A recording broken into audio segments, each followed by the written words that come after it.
သူပဲမေးလိုက်ပြီးတော့လူရှိသမျှကိုအကုန်စစ်တမ်းထုတ်ပြီးတော့မေးရင်ချမ်းသာခြင်းနဲ့အေးချမ်းသာတယ်ဆိုတာပတ်စံချမ်းသာတာကိုပြောတာမဟုတ်ဘူးနော်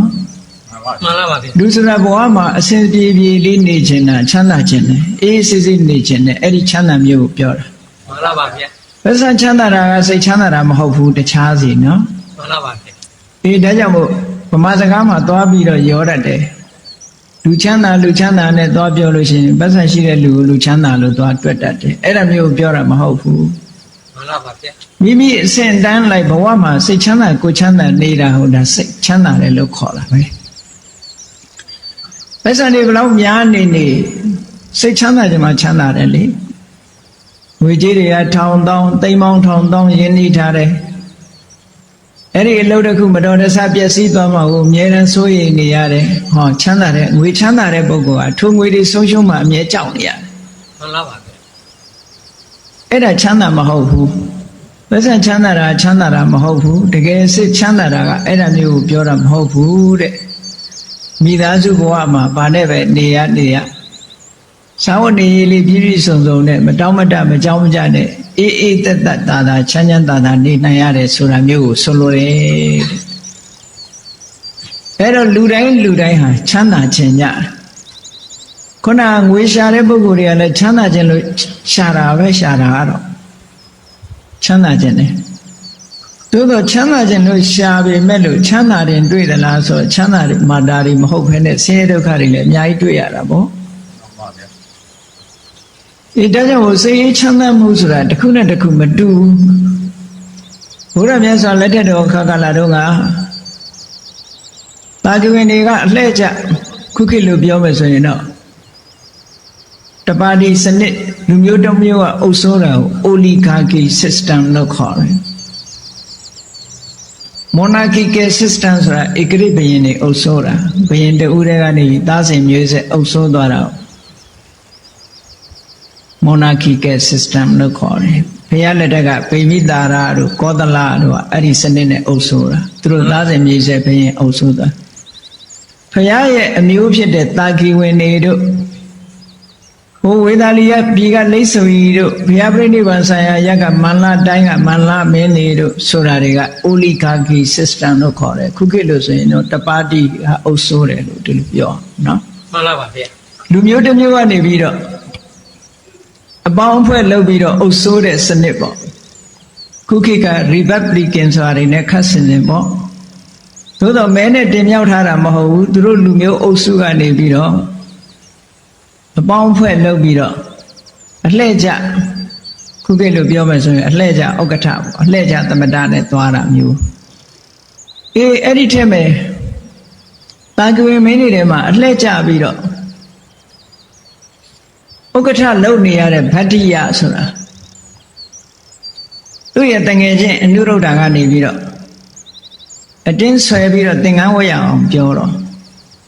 နောက်ဆုံးကိုတငယ်ချင်းကိုခင်မင်နာနဲ့ဥက္ကဋ္ဌသမတရာထူးကိုစွန့်ပြီးတော့သူပဲသင်္ကန်းဝတ်သွားတယ်တူတူသင်္ကန်းဝတ်လိုက်ကြတယ်အနုရုဒ္ဓတို့ဗတ္တိယတို့အာနန္ဒာတို့ဘဂုတို့ဒေဝတတ္တတို့ဆိုတအုပ်စုတွေသင်္ကန်းဝတ်လိုက်ကြတာအဲ့တော့အဲ့ဒီမဲ့ဗတ္တိယကလက်ရှိရာထူးတစ်ခုကိုစွန့်လွတ်ပြီးတော့သူသင်္ကန်းဝတ်လိုက်တော့မြတ်စွာဘုရားတရားတော်မှာကျင့်လိုက်တဲ့အခါတရားအသိရှိသွားပြီးယဟန္တာဖြစ်သွားတဲ့အချိန်ကနေပြီးတော့သူတပါးနဲ့နေတဲ့အခါမှာနှုတ်ကနေမကြာခဏသူကနှုတ်ကနေပြီးတိုးတိုးနဲ့ပြောနေတတ်တယ်ဘာပြောတော့ဆိုဟောဒုက္ခချမ်းသာလိုက်တာနော်ချမ်းသာလိုက်တာဒီဘဝကိုငကိုတော့သူမလာခြင်းဘူးတိုင်းပြည်ကိုအုပ်စိုးရတဲ့ဘဝကိုပဲသူကြိုက်တယ်ဒီယဟန်ဘဝကိုသူမလိုလားဘူးသို့တော့တရားအသိရှိလိုက်တဲ့အခါကျတော့သူစိတ်နေသဘောထားတွေပြောင်းသွားတယ်ပြောင်းသွားပြီးတော့သူဘာပြောတော့ဆိုချမ်းသာလိုက်တာသူစိတ်ထဲမှာလာရနောက်တောင်ကျသွားတယ်လို့ထင်တယ်ဟုတ်ကဲ့ပါဗျာခုမှချမ်းသာတာအလုံးကိုစွန့်လွတ်လိုက်တယ်စွန့်လွတ်ပြီးတော့ယဟန်ဘဝကူးပြောင်းပြီးတရားအသိတွေရသွားတဲ့အချိန်မှာချမ်းသာလိုက်တာဆိုတော့ဘေးကပုဂ္ဂိုလ်တွေကအေးဒီယဟန်ကအမြဲတမ်းသူကချမ်းသာလိုက်တာပြောတာလူဘဝတုန်းကမင်းစည်းစိမ် မျောလင့်ပြီးတော့သူကချမ်းသာတာနဲ့ညီးနေတာလားအဲ့ဒါကိုပြန်ပြီးရကြလို့များနောက်ကျောင်းပြန်နေတာလားလွမ်းတနေတာလားလို့ဘေးကထင်ကြတယ် မှန်လားပါ ထင်တဲ့အခါကျတော့မြတ်စွာဘုရားကိုသွားလျှောက်ကြတယ်ဗတ္တိယကဘယ်နေရာဖြစ်ဖြစ်သူပါဇက်ကချမ်းသာလိုက်တာပြောနေသူဘာရည်ရွယ်ပြီးပြောတာတော့ဆိုတော့ဘုရားကရှင်းအောင်လို့ခေါ်မေးတယ်နေပါအောင်ဗတ္တိယချမ်းသာလိုက်တာလို့နှုတ်ကမကြခဏပြောရအောင်ဘာကိုရည်စူးတာတော့လို့ဆိုအရှင်ဘုရားတဲ့တပည့်တော်တိုင်းပြည်မှာဘယင်လုံနေတဲ့အချိန်ဥက္ကဋ္ဌသမထယာတုရနေတဲ့အချိန်တော့တပည့်တော်အဆောင်လျှောက်တွေချထားပါရဲ့တန်းနဲ့တပည့်တော်အိတ်ကောင်းခြင်းမအိပ်ရဘူးဗျာတဲ့အမြဲတမ်းတတိရှိနေရတယ်ပေါ့ငါများဘသူကလာပြီးတော့လောက်ကြမှာတော့လို့စွန့်ရင်တကြီးဖြစ်နေတယ်ငါ့ကိုမကျေနပ်တဲ့ပုဂ္ဂိုလ်တွေကငါများလာဒုက္ခပေးမှလားနဲ့အမြဲတမ်းဘသူမှမယုံရဘူးကိုနားနေတဲ့လူတော်ကိုကမယုံဘူးကိုသက်တော်ဆောင်တော်ကိုမယုံဘူးဖြစ်နေအဲ့ဒီတော့ကကြောက်လန်းနဲ့ကောင်းမွန်မအိပ်ရဘူးအမြဲတမ်းတတိရှိနဲ့နေရတဲ့ဘဝကြီးတဲ့အခုကျတော့တပည့်တော်ဘယ်သူမှလည်းကြောက်စရာမလိုတော့ဘူးဘယ်နေရာနေတပည့်တော်ဘာအန္တရာယ်မှမရှိဘူးခုမှလွတ်လပ်ပြီးတော့ချမ်းသာတဲ့ချမ်းသာတကယ်ကိုဝိမု ക്തി ဒုက္ခအလုံးလွတ်ကင်းသွားတယ်စိတ်နေထားလည်းလွတ်သွားတယ်ဘာမှတွေ့တာစရာမရှိဘူးလုံးဝကြီးလွတ်ကင်းချမ်းသာတာခုမှချမ်းသာတာဒီချမ်းသာရတာတပည့်တော်နောက်ကျလိုက်တာလို့ဒါကိုရည်ရွယ်ပြီးတော့တပည့်တော်ချမ်းသာလိုက်တာလို့ပြောတာပါတဲ့ကဲတရားအသိရှိတဲ့ပုဂ္ဂိုလ်ရဲ့သဘောထားကမရှိခင်ကသဘောထားနဲ့မကွာဘူးလား ဟောချားပါတယ်ဗျာ မရှိခင်တော့ကဒါကိုပြင်းစရာကြီးလို့ပဲထင်တာပဲလေ မှန်လားပါဗျာ မိသားစုဘဝဆွန့်လွတ်ပြီးတော့တရားဓမ္မကျင့်ဖို့တောတဲ့တောင်နဲ့ထွက်ဖို့ဆိုတာလွယ်တာမဟုတ်ဘူးတရားအသိမရှိခင်ကအလွန်ပြင်းစရာကောင်းတဲ့လုပ်ငန်းကြီးတစ်ခုပဲလို့ဒီလိုမြင်ခဲ့တယ်တရားအသိလည်းရှိလိုက်ရောအဟောတုခံချမ်းသာလိုက်တာဆိုတာဟောတရားသိသူအသိတရားရှိတဲ့ပုဂ္ဂိုလ်ရဲ့ဒီသဘောထားအမတန်မှထူးခြားတယ်ဒါကအခြေခံသဘောတရားမဟုတ်ဘူးအတော်အဆင့်မြင့်သွားတဲ့သဘောတရားဖြစ်သွားပြီ မှန်လားပါဗျာ ဒီအဆင့်ရောက်ဖို့ကလူတိုင်းမလွယ်ဘူးဒါဖြင့်အခြေခံအသိတရားရှိဖို့ဆိုတာဘာတော့ဆိုရင်ခုနကိုချင်းစာတရားဆိုတာဒုက္ခကာမလူတိုင်းဟာချမ်းသာတာကိုမျက်နှိုးတယ်ချမ်းသာခြင်းကြတယ်ဒုက္ခပฏิကုလဆင်းရဲတာကိုယွံမုန်းကြတယ်ဆင်းရဲတာကြောက်တယ်ဒါကအလုံးတူညီတဲ့သဘောတရားပဲ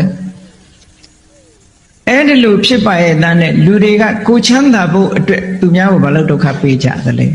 ဒါတရားနဲ့သိရအတိတရားဆိုတာအဲ့ဒါပြောတယ် မှန်လားပါဗျာ ငါချမ်းသာခြင်းနဲ့ဒုက္ခကိုယွံမုန်းတယ်ငါချမ်းသာရဲ့သားနဲ့ငါမကြိုက်တဲ့အလုပ်ကြဘာဖြစ်လို့လုပ်ချင်ရလဲဟောစဉ်းစားရမယ်တဲ့မြတ်စွာဘုရားဒါတရားအတိလို့ပြောတာเนาะဒီတရားအတိကအခြေခံအတိပဲကဲဘုရားမြတ်စွာရဲ့အကျင့်တရားတွေမှာသီလကအစပဲဘာဖြစ်လို့တုံးဆိုမြတ်စွာဘုရားကဘယ်သူပဲဖြစ်ဖြစ်မှန်ကန်တဲ့လမ်းကြောင်းပေါ်ကိုရှောက်မယ်ဆိုရင်ဘာကစမလို့ဆိုရင်ကုသိုလ်တရားတွေရဲ့အစမှာနှစ်ခုရှိတယ်တစ်ခုကကိုချင်းတရားကုသိုလ်တရားတွေရဲ့အစနံပါတ်1ကကိုချင်းတရားနံပါတ်2ကအမြင်မှန်ဟောဒီနှစ်ခုနဲ့စရမယ်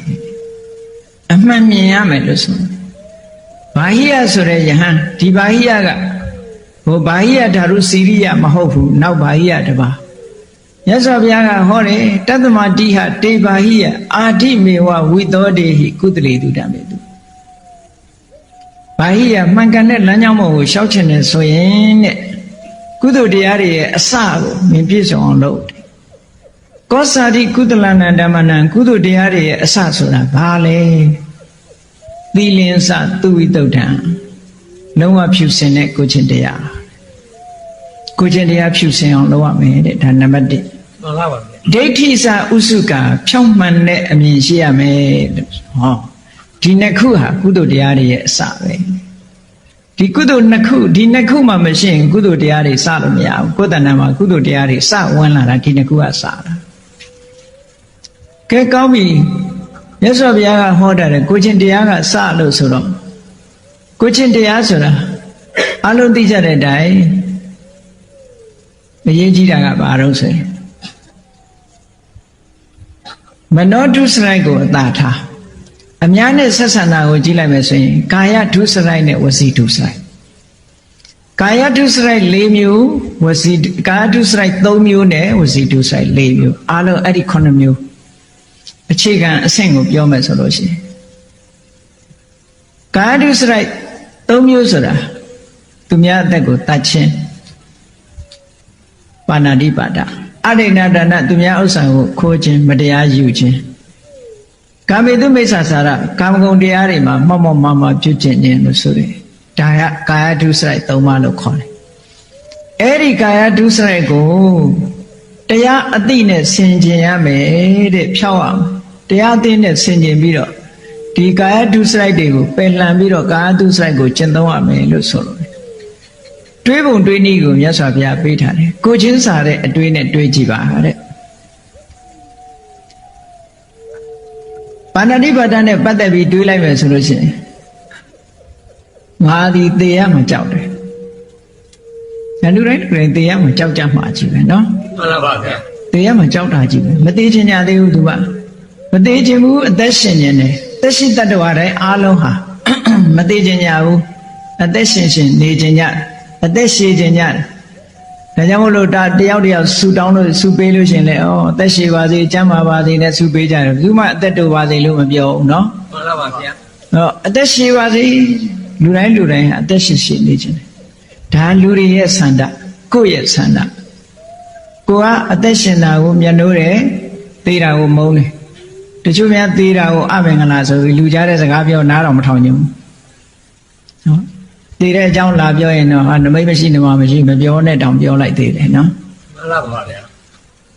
မသာအတုအိမ်သွားပြီးပြန်လို့ရှိရင်ကရောတင်မောနဲ့ခေါင်းလျှော်ရသေးတယ်မဟုတ်တဲ့အတွေးတွေတွေးမိလို့ပါဒါနော်မှန်ပါဗျာတရားအသိရှိရင်ဒါတွေလုပ်ဖို့လိုသလားမလိုဘူးလားစဉ်းစားကြည့်ပေါ့မှန်ပါဗျာအတုအိမ်သွားရင်သနာတယ်လို့ဒီလိုယူဆကြတယ်လူတွေကအဲ့ဒါကိုပြန်ပြီးတော့သိတိတင်တယ်သို့တော့ရှင်ဘတ်ထဲမှာလောဘတွေဒေါသတွေမောဟတွေရန်သူတွေကဒီထဲမှာမှန်ပါဗျာလျှော်တာကရန်သူကိုမလျှော်ဘဲနဲ့ခေါင်းသွားရှောင်တာတလွဲသွားလုပ်နေတာမှန်ပါဗျာခေါင်းတန်ရှင်းသွားတာနဲ့အတွင်းထဲကလောဘဒေါသမောဟတန်ရှင်းသွားမှာမဟုတ်တာပဲတန်ရှင်းပါဗျာအဲ့တော့အတုပတွေ့တယ်ဆိုလို့ချင်းဩတနေ့ငါလည်းတရားအောင်မှလို့စဉ်းစားပါလို့မြတ်စွာဘုရားဒီလိုခေါ်တာမှန်ပါဗျာအဲ့လိုစဉ်းစားဖြင့်အသက်ရှင်နေတုန်းငါတခုကောင်းတာတွေလုံးမှာပဲဆိုတဲ့အတွေ့တွေးရမယ်ခုနကတလွဲတွေးနေတာတလွဲတွေးတာနဲ့တပြိုင်နက်တလွဲလုပ်တယ်အဲ့ဒါကိုဘာခေါ်တော့ဆိုမောဟလို့ခေါ်တာမောဟဆိုတာစာရဲပါတာမဟုတ်ဘူးစာရဲပါတဲ့မောဟမဟုတ်ဘူးကိုယ်တိုင်ကအမှန်မသိတာဟာမောဟမှန်ပါပါအမှန်မသိဘူးဆိုတာအမှားသိတာအတုအိမ်သွားလို့ဒါနမိတ်မရှိနမမရှိပြန်ကြတော့ဒါစက်တည်းတွေရုပ်လာတယ်ထင်ပြီးတော့ခေါင်းလျှော်ရတာနဲ့တယောကင်မောနဲ့ဘာလို့ရတာနဲ့ဟောတကယ်လျှော်ရမှာကိုယ်စိတ်ပဲနော်ဖြူစင်အောင်ထားရမှာတော့တလွဲလုံနေတယ်ဆိုတော့အကျိုးမဖြစ်ဘူးပေါ့ဒါတလွဲလုံနေရင်အကျိုးမဖြစ်ဘူးဒီကောင်းပြီတလွဲမတွေးရဘူးတဲ့မှန်မှန်ကန်ကန်တွေးရမယ်ဟောသူကအသက်ရှင်နေတယ်မသေးခြင်းဘူးငါလည်းအသက်ရှင်နေတယ်မသေးခြင်းဘူးဒီလိုအသက်ရှင်ခြင်းမသေးခြင်းနာဖြစ်ရတဲ့ငါကသူတစ်ပါးကိုတတ်တယ်ဆိုရင်တရားပါမလားတရားပါဗျာဟောဒီလိုစဉ်းစားပါတဲ့မြတ်စွာဘုရားဒါအတုပနာယိကဆိုအဲ့ဒါပြောမှန်ပါပါငါအသက်ရှင်ခြင်းနဲ့အသက်ရှင်ခြင်းနဲ့ငါကဘာဖြစ်လို့သူများကိုတတ်ရတခုချိုးကမှားရွေးတဲ့အတွေးတွေနဲ့တွေးလိုက်သေးတယ်အေးတတ္တဝါဆိုတာလူချုံမှကြွတာဆိုပြီးတော့တတ္တဝါဆိုတာလူချုံမှကြွတယ်ဆိုကိုယ်လည်းတတ္တဝါပဲလေကိုယ်လာချွတ်ရင်ဘယ်နဲ့နေဘူးလို့ခံနိုင်မှာမဟုတ်ဘူးလေကိုယ်ချွတ်ရင်မှန်ပါပါဗျာသူများကြတော့ချွတ်ပေးခြင်းတယ်ဒီတတ္တဝါလေးကတတ်ခံလိုက်ရတယ်ဆိုသူကြောက်ကြောက်လန့်လန့်နဲ့စိတ်ဆင်းရဲပြီးတော့တည်သွားရှာတာဆိုသူကောင်းသူကတိရောက်ဖို့ဖြီးပါမလားမရှိနိုင်ပါဗျာအနိကဆုံးအာသနကံက6လန့်ပြီးတော့စိုးရင်စိတ်တွေနဲ့စိတ်ဆိုးပြီးတော့ကိုယ်တတ်တဲ့လူပေါ်မှာမကြည်မနှက်ဖြစ်ပြီးတည်သွားတာကြီးပဲအတတ်ခံရတဲ့လူတိုင်းမှန်ပါပါဗျာနွားတွေတိရစ္ဆာန်တွေလည်းပဲသူတို့မပြောတတ်လို့ကိုယ်လာတတ်တယ်ဆိုရင်ဘယ်သူခံကျင်မလဲမခံကျင်ဘူးမို့လားမှန်ပါပါဗျာမပြောတတ်တာပဲရှိတယ်မခံကျင်တာချင်းတူတူပဲတရားမှာကြောက်ထားခြင်းကတော့တူတူပဲအဲ့ဒါကိုတတ်တယ်ဆိုလို့ရှိရင်ကြည့်ငါဒီတရားမှာကြောက်တယ်အသက်ရှင်ခြင်းနဲ့ဒီတတ္တဝါလေးလည်းတရားမှာကြောက်မှာပဲအသက်ရှင်ခြင်းရှာမှာပဲငါမကြိုက်တဲ့အလုပ်ပဲဖြစ်လို့သူများကိုလုပ်ရမလဲဟောဒါတရားအသိလို့ခေါ်တယ် အတိတရားဆိုတာအဲ့ဒါ ဒါနာကောင်းမှုတွေလုပ်ခဲ့ရတာတရားကျေးဇူးပြုလို့အကုသိုလ်အကုသိုလ်သိ မမိတ်မှုဖြစ်နေဟုတ်လားကိုယ်အသားကြတော့ထိမှသိကြောက်တယ်အဲ့တော့အတိတရားဆိုတာအဲ့ဒါပြောတာမြတ်စွာဘုရားရဲ့ဟောတဲ့တရားကတရားဘူးတကယ်ကိုတရားဆိုတဲ့အတိုင်းအလွန်တရားတယ်ဟုတ်ကဲ့လား မှန်လားပါဗျာ ဒီတရားမလိုက်နာဘူးဆိုမတရားဘူးသိချာစဉ်းစားခြင်းမတရားဘူးဆိုတာကိုချင်းမစားလို့မတရားဘူးလို့ပြောလို့ရတယ်လေတရားဆိုတာကတကယ်ကိုမျှတတဲ့စိတ်မဟုတ်ဘူးငါတော့ရှင်ကျင်တယ်သူတော့သိရမယ်ဆိုမမျှတတဲ့စိတ်ထားကြီးပဲလို့ဒါမှန်ကန်တဲ့အတွေးလို့ခေါ်တယ်မှန်ကန်တဲ့အတွေးမပါဘဲနဲ့မှန်ကန်တဲ့နားလည်မှုဆိုမဖြစ်နိုင်ဘူးတဲ့ပြောမယ်ဆိုရင်ဒါတမ္မာဒိဋ္ဌတမ္မာသင်္ကပ္ပဆို right and right thought ပဲဒါဟုတ်ကဲ့လား မှန်လားပါဗျာ ဒါကိုတရားအသိလို့ပြောတာမှန်ကန်တဲ့အသိနဲ့လုပ်ပြီးတော့မြတ်စွာဘုရားကပါဏာတိပတ္တနဲ့ပတ်သက်ပြီးတော့ဒီရှုထောင့်၃မျိုးက၃မျိုး၃ပလယ်ကနေပြီးတော့စင်ကြယ်အောင်လုပ်ရမယ်တဲ့ဘာလို့ဆိုရင်ကိုယ်တိုင်လည်းပါဏာတိပတ္တကရှောင်ရမယ်သူများကိုလည်းရှောင်ဖို့တိုက်တွန်းရမယ်ပါဏာတိပတ္တကရှောင်ခြင်းရဲ့ခုံကျေးဇူးကိုလည်းပြောရမယ်တဲ့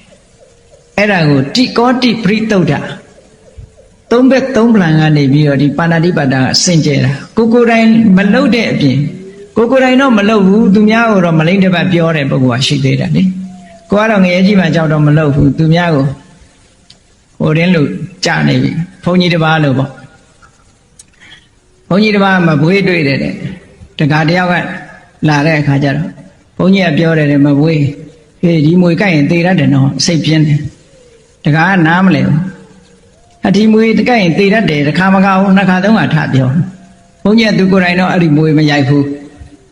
ဟုတ်ကဲ့လား မှန်လားပါဗျာ ဒါပေမဲ့သူစိတ်ထဲကရိုက်စေခြင်းဒီကောင်ကြိုက်ရင်ဒီကောင်ဒုက္ခပေးလိုက်မယ်ကြိုက်ရင်သေတတ်တယ်အစိတ်ပြင်းတယ်ဆိုဟိုတကားတယောက်ကသဘောပေါက်တဲ့တကားတယောက်ကဒုတ်ဆွဲပြီးဘုံဘုံနဲ့ရိုက်တော့မှအေးအဲ့လိုမှပေါ့လို့ပြောတယ်အဲ့ဒါဒီလှုပ်ထံကိုချီးမွမ်းတာပဲဘာမှမထူးဟုတ်ကဲ့လား မှန်လားပါဗျာ ဟောဒါကြောင့်မို့လို့မြတ်စွာဘုရားကဒုစရိုက်နဲ့ပတ်သက်လာလို့ရှိရင်ဒုစရိုက်10ပါးကို၄မျိုးနဲ့မြောက်တယ်ကိုယ်တိုင်လည်းမလုပ်ရဘူးချီးလည်းမချီးမွမ်းရဘူးသူများကိုလည်းမတိုက်တွန်းရဘူးစိတ်သဘောလည်းမတူရဘူးတဲ့ကိုယ်တိုင်တိုက်တွန်းချီးမွမ်းစိတ်တူဟောဒုစရိုက်10ပါးကိုဒီ၄ခုနဲ့မြောက်လိုက်ရင်ဒုစရိုက်40လို့ပြောတယ်တူတူပဲမထူးတချို့ကဝိနည်းရှောင်ပြီးတော့အဲ့ဒီမှာကိုယ်တိုင်တော့မလုပ်ဘူးကိုယ်တိုင်တိုက်တွန်းဟုတ်လားကိုယ်တိုင်လှုပ်တာရဲ့တိုက်တွန်းတာရဲ့ချီးမွမ်းတာရဲ့စိတ်တူတာခုနအလိုတူလိုပါပဲလေဘာမှမထူး မှန်လားပါဗျာ အေးဒီလိုမှပေါ့ဆိုတာအလိုတူအလိုပါဖြစ်သွားပြီဆိုတော့ကြည့်လေမြတ်စွာဘုရားကဒီတုတ်တံမှာတော့ခုနကရှုထောင့်၃မျိုးကနေကင်းစင်အောင်လုပ်ရမယ်၃ဘက်၃တန်ကနေကင်းစင်အောင်လုပ်ရမယ်ကိုယ်တိုင်လည်းဒီအတွေးနဲ့ပါဏာတိပတ္တရှောင်ရမယ်သူများကိုလည်းရှောင်ဖို့တိုက်တွန်းရချီးမွမ်းရမယ်စိတ်တူတာတခုပဲမပါတယ်ချီးမွမ်းပေးရမယ်ချီးမွမ်းရင်စိတ်တူတာလည်းပါသွားပြီပေါ့ဟုတ်ကဲ့လား မှန်လားပါ ၃မျိုးတဲ့ထို့တူပဲဉာဏ်နဲ့ဒုစရိုက်တွေလည်းဒီလိုစဉ်းစားရမယ်အဋိဏဒါနကိုယ်ပစ္စည်းကိုမပေးဘဲနဲ့တစုံတစ်ယောက်ကလိန်ယူမယ်ညာယူမယ်လှည့်စားယူမယ်ဘယ်နည်းနဲ့ပဲယူခိုးမှတိုက်မှမဟုတ်ဘူးကိုယ်ပစ္စည်းကိုတနည်းနည်းနဲ့လိန်ညာယူသွားမယ်ဆိုရင်အယူမခံနိုင်ဘူးဒါကိုမကြိုက်ဘူးကိုကတော့မကြိုက်ဘူးသို့တော့သူများပစ္စည်းကိုအဲ့ဒီလိုလိန်ညာယူတတ်တာမျိုးကရှိတတ်သေးတယ်လေဆိုတော့အစ်စ်ကိုအတုလို့ပြောပြီးတော့လုပ်ရင်ဒါလိန်ညာယူတာပဲမထူးဘူးလေ မှန်လားပါဗျာ ပစ္စည်းတစ်ခုဒါအစ်စ်ပါဆိုပြီးတော့အတုကြီးပေးတယ်ခုခေတ်သားပေါ်တဲ့ကြောက်စရာကောင်းတာဆေးဝါးအတုတွေတို့ဆေးဝါးအတုတွေကိုအစ်စ်ပါဆိုရမသိတဲ့လူတွေကိုရောင်းချနေတာတို့အဲ့ဒီလိုဟာမျိုးကအလွန်လွန်ကြောက်စရာကောင်းတယ်တစ်ဖက်သားကိုလည်းထိခိုက်မှုဖြစ်စေနိုင်တယ်တခြားပစ္စည်းတုတာတဲ့ဆေးဝါးပစ္စည်းတုတာကအသက်အန္တရာယ်ကိုသွားပေးနိုင်တယ်ပေါ့မကောင်းတာကြတော့ မှန်လားပါဗျာ အဲ့တော့တစ်ဖက်သားကိုအကျိုးမဲ့ဖြစ်စေတတ်တဲ့အရာတွေဟောအဋိဏဒါနကိုယ်ပစ္စည်းကိုတရားရောက်ကလိမ့်ယူသွားမယ်ကိုမပေးတဲ့ပစ္စည်းကိုယူသွားမယ်ဆိုရင်ကိုမကြိုက်ဘူးငါမကြိုက်တဲ့အရာကိုဘာဖြစ်လို့သူများကိုလောက်ရမှာလဲကိုယ့်ကိုစဉ်းစားငါပစ္စည်းညာယူသွားရင်ငါမကြိုက်ဘူး ငါမကြိုက်တဲ့အရာဘာလို့သူများလောက်ရမှာလဲလို့ဆိုအရိဏဒါနကရှောင်ပါတဲ့ဒီအတွေးနဲ့ဒါတရားအတိလို့ခေါ်တယ်ဒါအခြေခံအဆင့်ဒီအတိလေးရရှိကိုရှိရမယ်နော် မှန်လားပါဗျာ ဒါလူကြီးမှမဟုတ်လူငယ်လည်းဒီအတိရှိရမယ်လူကြီးလည်းအတိရှိရမယ်လူလက်လည်းဒီအတိရှိရမယ်ဒါအဲ့ဒါလို့လုပ်ပြီးတော့အရိဏဒါနကကိုယ်တိုင်လည်းရှောင်တယ်သူများကိုလည်းတိုက်တွန်းတယ်ရှောင်တဲ့ကျိုးကျေးဇူးကိုလည်းချီးမွမ်းပြောဆိုတယ်ချီးမွမ်းတယ်ဒီလိုလာရမယ်ကာမိတုမိစ္ဆာစာရဆိုတာနဲ့ပတ်သက်လာရင်လည်းဒီလိုပဲကိုယ်မိသားစုထဲမှာလာပြီးတော့ကာမဂုဏ်ကိစ္စဖောက်ပြန်မဲ့ဆိုလို့ရှိရင်ကိုကြိုက်မှာမဟုတ်သူမှမကြိုက်အဲ့တော့ကိုမကြိုက်တဲ့ကိစ္စကိုသူများသွားပြီးတော့ကိုမကြိုက်တာကိုသူများကြတော့လုပ်တယ်ဆိုတော့ဒါမတရားဘူးပေါ့နော် မှန်ပါ အဲ့ဒီမတရားဘူးဆိုတဲ့အတိလေးကိုတရားရမယ်ဆိုတဲ့အတိလေးကိုသိတာဒါတရားအတိပဲနော်အတိတရားပဲဩငါမကြိုက်တဲ့အလုပ်ကိုဘာဖြစ်လို့သူများလုပ်ရမှာလဲငါမကြိုက်ဘူးငါမကြိုက်ရင်သူများလည်းမကြိုက်ဘူးသူများမကြိုက်တဲ့အလုပ်ကိုငါဘာလို့လုပ်ရမှာလဲလို့စဉ်းစားပြီးတော့ကာမိတုမိစ္ဆာစာရကကိုယ်တိုင်လည်းရှောင်တယ်သူများကိုလည်းမလုပ်ကြနဲ့ဟေ့တိုက်တွန်းတယ်နော်မလုပ်တဲ့လူကိုချီးမွမ်းတယ်ဒီလူကလူတော်ပဲလူကောင်းပဲနဲ့ဆိုချီးမွမ်းတယ်ဟောသုံးပလဲကနေပြီးတော့ကြည့်လိုက်တော့ကာမိတုမိစ္ဆာစာရနဲ့ပတ်သက်လာရင်သူကလုံးဝစင်ကြယ်သွားတယ်ပြည့်စုံသွားတယ်ကိုရောရှောင်ပါရဲ့သူများကိုတိုက်တွန်းနေသေးတယ်ချီးမွမ်းတဲ့စိတ်ကလေးရှိနေသေးတယ်ဆိုမဟုတ်သေးဘူးအဲ့ဒါမပြည့်စုံသေးဘူးလို့ပြောရမယ်နော်ဒါကာဒုစရိုက်နဲ့ပတ်သက်လာလို့ရှိရင်ဒီတိုင်းနားလိုက်ရနောက်ဝစီဒုစရိုက်နဲ့ပတ်သက်လာပြီးတော့ကိုယ့်ကိုတစုံတစ်ယောက်ကလိန်သွားမယ်ကိုယ့်အကျိုးစီးပွားတွေပြက်အောင်လိန်လီစားပြောကြသွားမယ်ဆိုရင်ကိုယ်ခံရခက်တယ်ကိုယ်မကြိုက်ဘူးအဲ့တော့ကိုယ်မကြိုက်ဘဲနဲ့ဘာဖြစ်လို့သူများကိုလုပ်ရမှာလဲမလုပ်သင့်ဘူးကိုယ်မကြိုက်တဲ့လို့သူများကိုမလုပ်သင့်ဘူးလို့စဉ်းစားရအဲ့ဒါလို့စဉ်းစားပြီးတော့မုသဝါဒကလည်းရှောင်ရမယ်လိန်လီလက်စားပြီးသူများအကျိုးတရားပြက်ပြားသွားအောင်မလုပ်သင့်ဘူးကိုယ်တိုင်လည်းမလုပ်ဘူးသူများကိုလည်းမလုပ်ဖို့တိုက်တွန်းတယ်မလုပ်တဲ့ပုဂ္ဂိုလ်ကိုလည်းလူတော်လူကောင်းအဖြစ်ချီးမွမ်းတယ်ဟောရှုထောင့်၃မျိုးကနေပြီးတော့စင်ကြယ်အောင်ကျင့်သုံးတယ်နောက်တစ်ခုကဘာတော့ဆိုလို့ရှိရင်ပိတုဏဝါစာပိတုဏဝါစာဆိုတာတယောက်နဲ့တယောက်မတက်အောင်ဝင်ပြီးတော့တတ်ရှိုတယ်ခုံတိုက်တယ်လို့ခေါ်တယ် မှန်လားပါ လူတယောက်နဲ့တယောက်အစဉ်ပြေးနေလို့ရှိရင်သွားပြီးတော့လေတံလေးသွားထိုးတယ်တယောက်နဲ့တယောက်မတက်အောင်လုပ်တယ်ဓမ္မပဒထဲမှာဝတ္ထုလေးတစ်ပုဒ်ရှိတယ်မထေရကြီးနှစ်ပါးတဲ့အသက်ကတစ်ပါးနဲ့တစ်ပါးမတိမ်မရင်ရွယ်သူပဲဆိုပါစို့တစ်ပါးကနည်းနည်းငယ်တယ်တစ်ပါးအကြီးသူတို့နှစ်ပါးဟာတကယ်လို့ကိုညီကိုလိုပဲခင်ကြညီကိုလိုခင်တယ်အမြဲတမ်းဒီနှစ်ပါးဟာတူတူတွဲပြီးတော့သိရင်းနေတယ်အငယ်ပုဂ္ဂိုလ်ကကြီးတဲ့ပုဂ္ဂိုလ်သိလေးစားကြီးတဲ့ပုဂ္ဂိုလ်ကလည်းကိုငယ်တဲ့ပုဂ္ဂိုလ်ကိုလေးစားတယ်နှစ်ပါးတစ်ပါးနဲ့တစ်ပါးအပြန်အလှန်ဒီလိုလေးစားပြီးစိတ်သဘောထားအလွန်ကောင်းကြတယ်တောအကြောင်းတစ်ခုမှသတင်းသုံးတယ်အဲ့တောအကြောင်းမှာဓမ္မဂတိကဘုန်းကြီးတစ်ပါးရောက်လာတယ်အဲ့ရောက်လာတဲ့ဘုန်းကြီးကဒီကိုရောကြီးနှစ်ပါးကျောင်းရောက်လာတော့ဆရာတော်ကြီးတွေကလည်းတရားနာကြနော်ဓမ္မဂတိကဆိုတော့တရားဟောတတ်တယ်ပေါ့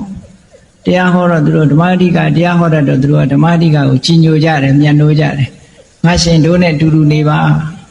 တရားဟောဆရာရှိသူဟောခိုင်းတရားနာတရားမြတ်နိုးတာ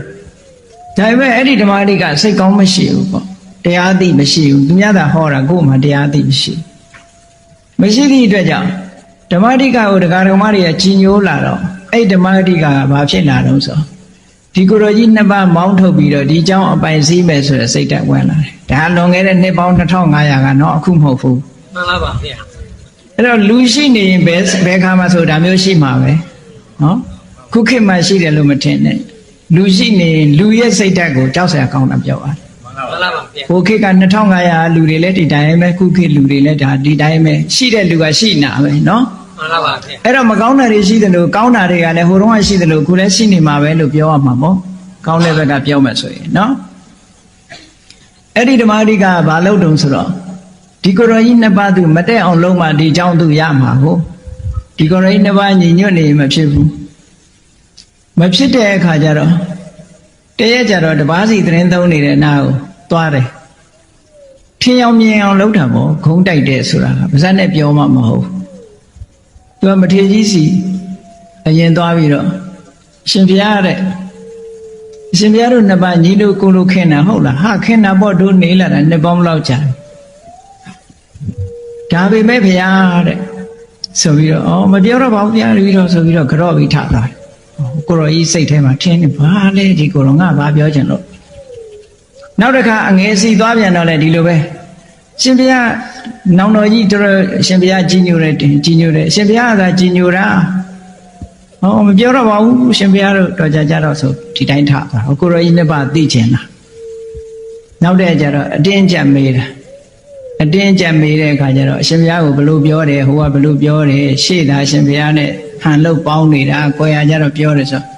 ကိုရောကြီးနှစ်ပါးစိတ်ဝမ်းကွဲသွားကြတယ်နော်စိတ်ဝမ်းကွဲသွားပြီးတော့တပားနဲ့တပားမျက်နှာချင်းမဆိုင်တော့ဘူးတပားကအ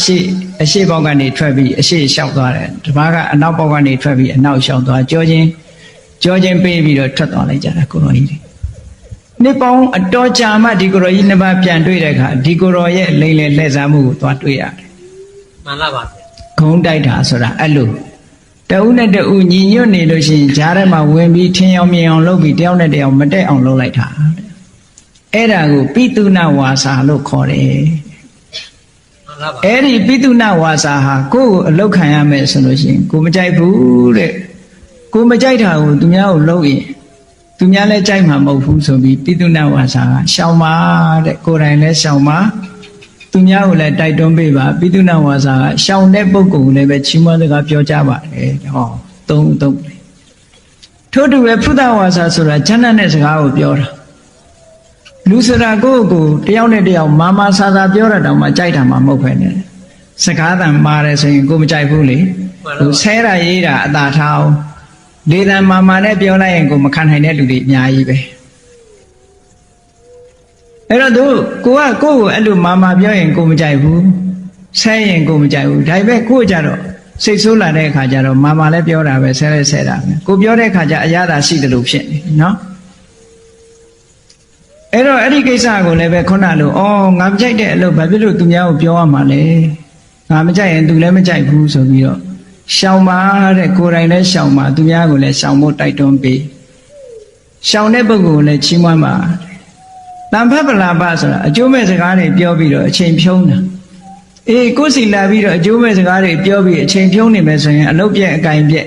ဘာမှအကျိုးမရှိဘူးအဲ့ဒီအကျိုးမရှိတဲ့စကားတွေနဲ့ငါ့ကိုလာအချိန်ဖြုံးအောင်လုပ်နေငါမကြိုက်ဘူးငါမကြိုက်တယ်လို့ तू လည်းမကြိုက်ဘူး तू များစီကိုဟုတ်လားလှည့်ပြီးတဲ့အခါကျတော့တယောက်နဲ့တယောက်ကိုလူအတင်းပြောဒီလူအတင်းပြောမျိုးဖြစ်တဲ့မျိုးတွေဒါတွေကမကောင်းတဲ့အကျင့်တွေပဲလို့ဒီလိုနှလုံးသွင်းရလူကတယောက်နဲ့တယောက်ဆုံမိလာလို့ရှိရင်ကြည့်လေလူတစ်ယောက်ဆုံမိလာလို့ရှိရင်ဘာစတော့ဆိုကြားပြီးပြီလားဆိုတာလာတယ်နော်ကြားပြီးပြီလားစတာဟိုကလည်းသိကျင်လာတယ်ဘာဟာတော့ဆိုပြောပြီးသူများအတင်းနေဖြစ်နေစဒီထက်ကနေတယောက်ကနေပြီးတော့ဘယ်သူကပြင်တော်လိုက်တာရထဲမှာတော်လိုက်တာလို့ပြောလိုက်လို့ရှင်ရှင်ကမသိလို့ကိုကမသိလို့ဆိုတာလေးနဲ့လာပြန်ရောအဲ့ကြတော့တော်ပါတယ်ဒါပေမဲ့ဆိုပြောတော့မယ်အဲ့ကြရင်အပြစ်တယောက်ကချီးမွမ်းရင်လည်းတယောက်ကကဲ့ရဲ့ဖို့ကြိုးစားတယ်လူတွေရဲ့သဘာဝကိုပြောပြတယ်နော်မှန်လားပါဗျာအဲ့ဒီသမ္မပလာကနေစပြီးတော့နှုတ်နဲ့ပတ်သက်လာလို့ရှိရင်လူတွေကအဲ့ဒီလိုပြောလို့ရှိတယ်တဲ့ဘယ်လောက်ထိအောင်ပြောကြတော့ဆိုလို့ရှိရင်နှစ်ယောက်စုံမိတဲ့အခါကျတော့စကားပြောကြတယ်ကိုလူအတင်းပြောဒီလူအတင်းပြောပြီးတော့အဲ့ဒီလူကထသွားတဲ့အခါကျသူတယောက်တည်းကြံတဲ့အခါကျတော့မင်းငေါလိုက်သေးတယ်နင်းလည်းတူတူပါပဲလို့ပြောတယ်သူပဲကြံတော့တာပြောမခံနော်အဲ့တော့ဒီတန်ဖတ်ပလာပတွေကိုလည်းပဲငါမကြိုက်ဘူးငါမကြိုက်ရင်သူလည်းကြိုက်မှာမဟုတ်ဘူးကိုမကြိုက်တာမလုပ်နဲ့လို့ဆိုပြီးတော့ဟောဒီဝစီတုစိုက်ကလည်းပဲကိုယ်တိုင်းရှောင်တယ်သူများကိုလည်းရှောင်ဖို့တိုက်တွန်းတယ်ရှောင်တဲ့ပုဂ္ဂိုလ်လည်းချီးမွမ်းတယ်ဆိုသုံးဘက်သုံးပလန်ကနေပြီးတော့ကြည့်တန်ဖတ်ပလာပကိုရှောင်လိုက်တယ်ဆိုတော့ဝစီတုစိုက်တွေဟာလုံးဝဖြူစင်တန်ရှင်းသွားတဲ့ဝစီတုစိုက်အဖြစ်ရောက်သွားတယ်ဒါအခြေခံအတိတရားလို့ခေါ်ပါတယ်အဲ့ဒီအခြေခံအတိတရားတွေရှိထားတဲ့ပုဂ္ဂိုလ်ရဲ့သဘောထားဟာဘယ်လောက်ကောင်းလုံးကြည့်အမတန်တရားတဲ့အတိတွေကိုသူသိထားတဲ့အတွက်ကြောင့်သူများတဲ့မတတ်ဘူးသူများဥစ္စာမခိုးဘူးသူတော်သားမယားမပြစ်မှာဘူး သူများကိုလိမ်လည်ပြီးတော့သူများအကျိုးပြက်အောင်မလုပ်ဘူးဂုံမတိုက်ဘူးဆဲရခြင်းကြမ်းတမ်းတဲ့စကားကိုပြောခြင်းမလုပ်ဘူးအကျိုးမဲ့တဲ့သူများအချိန်တွေကိုပြောအောင်မလုပ်ဘူးဆိုတဲ့ဟောအများနဲ့ဆက်ဆံတဲ့အခါမှာ तू ကလုံးဝပြည့်စုံစင်ကြယ်တာဒါကိုချင်းတရားဘက်ကဒါပြည့်စုံတယ်အခြေခံအဆင့်အတိတရားလို့ခေါ်တယ်နော် မှန်လားပါဗျာ အဲ့ဒီအခြေခံအဆင့်ကိုမေ့ထားလို့မရဘူးဒီအခြေခံအဆင့်တွေမပါဘဲနဲ့နိဗ္ဗာန်မဲ့ဖို့ရက်တူတူနဲ့မျက်မှောက်ပြုရပါလို့ဆိုရက်ကတော့တိုးမှာမဟုတ်သေးဘူးဘာဖြစ်လို့လဲဆိုအခြေခံမှမပါပဲနော် မှန်လားပါဗျာ အခြေခံအဆင့်ကိုစိတ်ကောင်းနှလုံးကောင်းထားဖို့လိုတယ်ဒါစိတ်ကောင်းနှလုံးကောင်းလို့ထားခေါ်တယ်အဲ့တော့လူတွေကထင်ကြတယ်များသောအားဖြင့်ပြောကြတယ်စာတန်းတွေပါတွေတောင်ရေးထားကြသေးတယ်သင်ကောင်းနေကျွန်ုပ်မဆိုးပါတဲ့သင်ကောင်းနေကျွန်ုပ်မဆိုးပါဆိုတဲ့ဟာကဒါလူကောင်းလို့ခေါ်လို့မရဘူးနော်သင်ဆိုးပေမဲ့ကျွန်ုပ်မဆိုးပါလို့ရေးရမရေးတာသင်မကောင်းပေမဲ့ကျွန်ုပ်ကောင်းပါလေအဲ့ဒီဟာမှပြည့်စုံတယ်အခုကသူတော်နေလို့ကိုကောင်းတဲ့သူတော်ကောင်းနေရတော့ဒါမဟုတ်သေးဘူးသူတော်နေလို့ကိုကကောင်းနေတာလေသူမတော်ရင်ကိုကောင်းမှာမဟုတ်ကိုကဘာဖြစ်တုံးဆိုသူတော်အောင်ကိုကောင်းတဲ့သူတော်ကောင်းမျိုးဖြစ်တဲ့တယ်ပေါ့သူတော်လာအောင်မတော်တဲ့လူတယောက်တော်လာအောင်ကိုကကောင်းရမယ်သူတော်ကောင်းရဲ့သဘောကသူများမတော်တာသူများမကောင်းတာကိုကလိုက်ပြီးတော့မတူဘူးနော် မှန်လားပါဗျာ ဒါကြောင့်မလို့သူတော်ကောင်းကိုရင်တော့ဓမ္မဂတိကဟောနေတဲ့လူဟောကြောင့်ဓမ္မဂတိကတခါကြီးကပြောလေးရှိတယ်ငယ်ငယ်တော့ကြားဘူးလားသူတော်လို့ကိုကောင်းတဲ့သူတော်ကောင်းတွေပဲဖြစ်ပါစေနဲ့တဲ့နော်သူတော်အောင်ကိုကောင်းတဲ့သူတော်ကောင်းဖြစ်ပါစေဆိုအတိပ္ပယ်ရှိတယ်တရား မှန်လားပါဗျာ ဘုရားမြတ်စွာလက်ထက်တုန်းကအိရှင်မကြီးတယောက်ရှိတယ်သူ့နာမည်ကျော်တယ်သဘောကောင်းလိုက်တာသဘောထားပြည့်လိုက်တာအလုသမားတွေပေါ်အိမ်စီတွေပေါ်မှာဟုတ်လားအိမ်အကူတွေပေါ်မှာဆက်ဆံတာအမတန်ကောင်းတယ်ပေါ့သိသဘောထားကောင်းတယ်သိသဘောထားကောင်းတယ်နဲ့နာမည်ကြီးတယ်တာဝတိပြေကအိရှင်မကြီးတယောက်နာမည်ကြီးတယ်သဘောကောင်းတယ်နဲ့နာမည်ကြီးတော့သူ့အိမ်မှာအလုပ်ကျွေးပြုတ်နေတဲ့ကာလီဆိုတဲ့အမျိုးသမီးကသူကစဉ်းစားတယ်ငါတော်နေလို့ तू ကောင်းတာလားသို့မဟုတ် तू ပင်ကိုယ်ကကောင်းတဲ့စိတ်ရှိသလားဆိုစမ်းသပ်အောင်မယ်ဆိုပြီးတရက်ကြတော့ तू အိတ်နေလိုက်တာတဲ့နေမြအောင်အိတ်လိုက်တော့အိတ်ရှိမကြီးကလာပြီးတော့ဟဲ့ကာလီနေဘာလို့အိတ်နာတော့ဆိုဘာမှမဖြစ်ပါဘူးလို့ပြောတော့မျက်မှောင်ကလေးကျုပ်သွားတယ်အဲ့ဒီနေရာ तू အကဲခတ်လိုက်မိတယ်ငါတော်နေလို့ तू ကောင်းတာပဲ तू ဒေါသရှိရဲ့တန်းနဲ့ तू ကငါတော်နေလို့ဒီဒေါသမထွက်တာသူ့တဏ္ဍာမှာဒေါသရှိတယ်ဆိုတာသိကြတယ်ပေါ့ပိုးသိကြအောင်ငါနောက်တည့်ဆက်ဆံအောင်မယ်ဆိုပြီးတော့နောက်တည့်ရလည်းဆက်ပြီးအိတ်နေလိုက်ပြန်အိတ်နေတဲ့အခါကျတော့ဟဲ့ဘာဖြစ်လို့အိတ်တာလဲဆိုဘာဖြစ်ဘူးလို့ပြောတယ်ဒီကောင်မလူဘာဝတယ်ဆိုပြီးဆဲသွားတယ်တဲ့ပထမနေ့ကတော့မျက်မှောင်ကလေးပဲကျုပ်ပြတယ်နောက်တည့်ရကျတော့အဲ့ဒါဆဲသွားသူ့တဏ္ဍာမှာရှိနေတဲ့ဟာတွေသူပြလာပြီအစွဲကထွက်လာနောက်တည့်ရတကူကဆက်ပြီးတော့အိတ်လိုက်တဲ့အခါကျဘာလို့တော့နင်တလောက်တောင်လောက်ရလားလို့ဆိုပြီးတော့အဲ့ဒီတုန်းကတကားတွေမှာဂလန့်ချိတ်လေးရှိတယ်တန်ကောင်းနဲ့ဆွဲပြီးတော့ခေါင်းကိုရိုက်လိုက်တာခေါင်းကွဲပြီးတော့သွေးတွေဖြာထွက်သွားတယ်အဲ့ဒီကြတော့ကာလီကျော်မကြီးကလမ်းထွက်ပြီးတော့ရှင်တို့ပြောတဲ့အိရှင်မကြီးသဘောထားကောင်းတယ်ဆိုတာကြီးကြသမ်းပါအောင်ဟောဒီမဲ့သွေးတွေနဲ့ခေါင်းရိုက်ခွဲတယ်ဆိုပြီးပြောတယ်အဲ့ဒီနေရာနေစပြီးတော့ဒီအိရှင်မကြီးကသဘောသိဆိုးတာပဲနဲ့ဆိုဖြစ်သွားအဲ့ဒီမှာမြတ်စွာဘုရားကအဲ့ဒီဝတ္ထုလေးကိုဥပမာပြုပြီးတော့သူများတွေကကောင်းလို့ကောင်းနေတဲ့အကောင်းမျိုးမဖြစ်စေကြနဲ့တဲ့သူများတွေကမကောင်းတာကိုကိုယ်ကကောင်းရမယ်လို့ဒီလိုဆိုလို့တယ်ဉာဏ်တွေကိုဆုံးမတယ်ဆရာသမားတွေကနေပြီးတော့သင်္ကန်းတို့တပိတ်တို့ပြိခရာတို့ထောက်ပံ့ပြီးတော့နေသည့်အတွက်ကြောင့်ဒီစကားပြောလို့ဆိုလို့ဆုံးမလို့လွယ်တာမျိုးဟာဒါတကယ်အစစ်အမှန်မဟုတ်ဘူးတဲ့ပေးနိုင်ကမ်းနိုင်လို့ကောင်းနေကြတာမျိုးဟာဒါတကယ်ကောင်းမဟုတ်ဘူးတဲ့တကယ်ကောင်းဖြစ်အောင်ကြိုးစားကြကိုယ်စိတ်ထဲရင်နဲ့နှလုံးထဲကနေပြီးတော့တကယ်ကိုအေးချမ်းပြီးတော့ဒေါသငြိမ်းအောင်ကြိုးစားကြသူများကတောနေလို့ကိုယ်ကောင်းနေတာမျိုးမဖြစ်စေကြနဲ့ကဲကိုလည်းစဉ်းစားကြည့်လေစိတ်ဆိုးစရာမရှိဘူးသူမှထဆိုးမှာမဟုတ်ဘူးလေစိတ်ဆိုးစရာရှိရတဲ့နဲ့မဆိုးမှသူတော့ကောင်းစိတ်ဆိုးအောင်လုပ်ရတဲ့နဲ့မဆိုးဘူးဆိုမှသူတော့ကောင်းဖြစ်မှာသူများတွေကကိုယ့်ပတ်ဝန်းကျင်ကကိုကောင်းနေလို့ကိုယ့်ဘာကိုသူတော်ကောင်းဖြစ်နေတာမျိုးမဟုတ်ဘူးတဲ့ဘယ်လိုပဲအခက်ခဲတွေဘယ်လိုပဲစိတ်ဆင်းရဲစရာတွေကြုံလာ စိတ်ဆိုးစရာတွေနဲ့ဘယ်လိုပဲတွေ့တွေ့စိတ်မဆိုးအောင်ထိန်းနိုင်တယ်လောဘဖြစ်စရာအာယုန်တွေနဲ့ဘယ်လိုပဲတွေ့တွေ့လောဘကိုထိန်းနိုင်ရမယ်ဒေါသဖြစ်စရာအာယုန်တွေနဲ့ဘယ်လိုပဲတွေ့တွေ့ကိုဒေါသကိုထိန်းနိုင်ရမယ်အဲ့ဒီလိုထိန်းနိုင်တာကမှတကယ်သူတော်ကောင်းတကယ်ငြိမ်းချမ်းသူအစစ်အမှန်လို့ခေါ်တယ်တဲ့သူတော်နေလို့ကိုကောင်းနေတာအာယုန်တွေနဲ့အတိုက်ခိုက်မခံရလို့လေငြိမ်းနေလို့မလှုပ်ရှားတာကိုအဟုတ်ထင်နေကြတယ်လေတိုက်ခံရတာကြည့်တစ်ပင်ကြီးတွေလည်းလေတိုက်ခံရတာပဲတောင်ကြီးတွေလည်းလေတိုက်ခံရတာသို့သောတစ်ပင်တွေလေတိုက်ခံရရင်ရိမ့်ထိုးပြီးတော့အမြစ်ပါကျွတ်ပြီးလွင့်မသွားဘူးလားလွင့်သွားပါတယ်ဗျာတောင်ကြီးတွေလည်းလေတိုက်ခံရတာပဲကြည့်မယ်ဆိုတောင်ကြီးတွေကမလှုပ်ဘူးလေဘာကွာတာတုံးဆိုတောင်ကြီးတွေကသူ့ကိုယ်သူကြံ့ကြံ့ခံထားတာတဲ့ဒီလေမုန်တိုင်းလောက်ကတော့ဘလောက်မှဘာမှမဖြစ်ဘူးတစ်ပင်တွေကသူ့လောက်ခံနိုင်ရမရှိဘူးလို့ဒီလိုဆိုလို့လေအဲ့တော့ကိုယ့်ကိုယ်ခံနိုင်ရရှိရလောကရန်နေဘာလာလာကိုယ့်ကိုမတုံလုံးအောင်နေနိုင်ဖို့ကြိုးစားရမယ်ဒီဟာမှတကယ်သူတော်ကောင်းလို့ဒီလိုဆိုလို့တာအပြင်ဘက်ကဓာန်ကိုတော့အကာအကွယ်လို့မရဘူးဒါကလာမှာပဲ